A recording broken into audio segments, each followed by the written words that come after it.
during translation.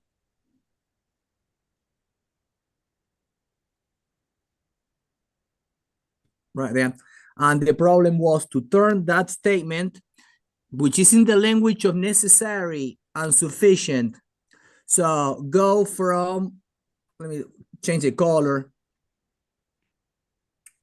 Right there. I'll erase this one and change the color. If then language. So necessary, sufficient language to if then language. Translated. Okay with that? Okay, so what will be the statement in the language of if then? If then. If a computer program is correct, then there are no errors during translation. Perfect, perfect, Brendan. Yes. As soon as at the moment that they say necessary for something, it goes at the end of the conditional statement. It goes at the end. It's the conclusion. Yes. So perfect. Thank you. So they said necessary, and the necessary condition was to not produce error messages.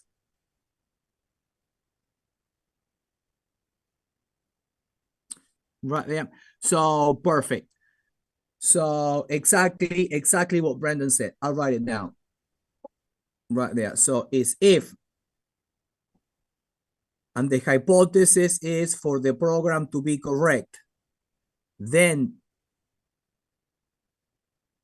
not produce error messages. So if the program is correct,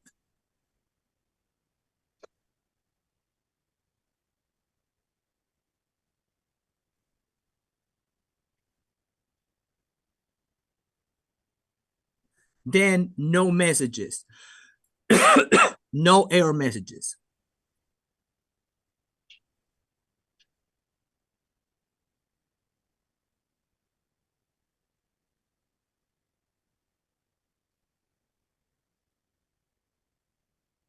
Right there. So the necessary condition goes on the conclusion of the if then. So error message is necessary for program to be correct. Necessary. So error message is necessary for program to be correct.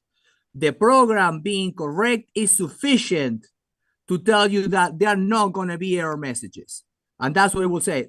For if the program being correct is a sufficient condition for absence of error messages. Okay with that? At the moment that you know that the program is correct, you are not going to have any error messages. Happiness. And you'll be surprised. Job interviews, how the interviewee just mess it up and put it backwards right there on a simple question that this is basic, but it's not only job interviews, it's on TV. One time I saw a reporter in Austin on the TV news in Austin, local news, how a politician turned it around. And then very wise, the reporter, she told the politician, no, it's not a sufficient condition. It's only necessary. The politician twists the if then around and send it in the other direction. Can you see what I'm saying? The politician thought was sufficient, and she said, no, it's not a sufficient condition. It's a necessary condition. That's what she said. On the fly, she fixed it. So she was very wise. The reporter was very, very wise right there. Happiness with that. I thought that you were saying that necessary and sufficient are synonyms and that they mean the same thing. No, please. No, they are not. Let me write this. If rainy, then cloudy. I'll go back to that because it's easy to substitute. Clouds are necessary for rain, but they are not sufficient. You could have clouds and you do not know if it's raining. So clouds are a necessary condition. Clouds are a necessary condition for rain. Thank you for the question. Are a necessary condition for rain.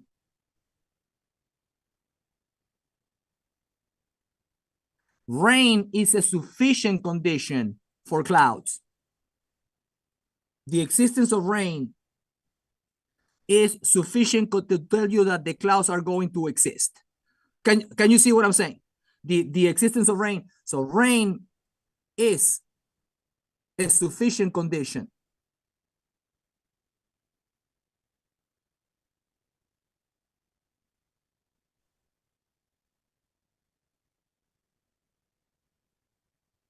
For clouds. And when we translate that with more details, what we're saying is that the information that we have rain, it's guaranteed to tell you that you have the existence of clouds. Is sufficient. You are never going to ask. If somebody tells you it's rainy, you are never going to ask, are there any clouds? Because it's sufficient. Having rain is sufficient to tell you that the clouds better be there. Oh, okay with that, how that goes?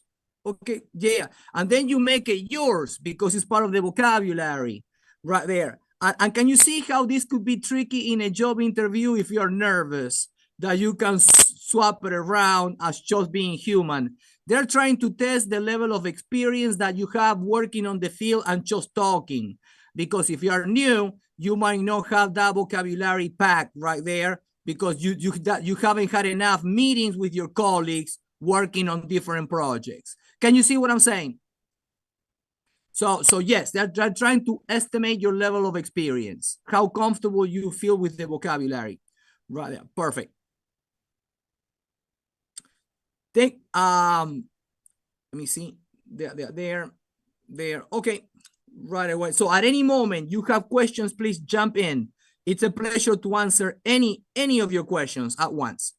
So let me see, there. Now, I need to talk a little bit about sets, just a tiny bit about sets. There, a set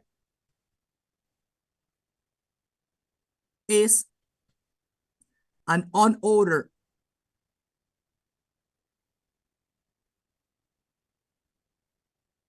collection of distinct elements. Erase right there.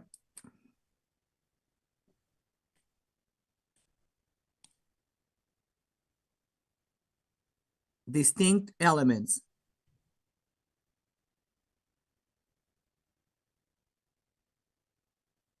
Right there. So some examples. It could be the set A. We use these brackets, and then it could be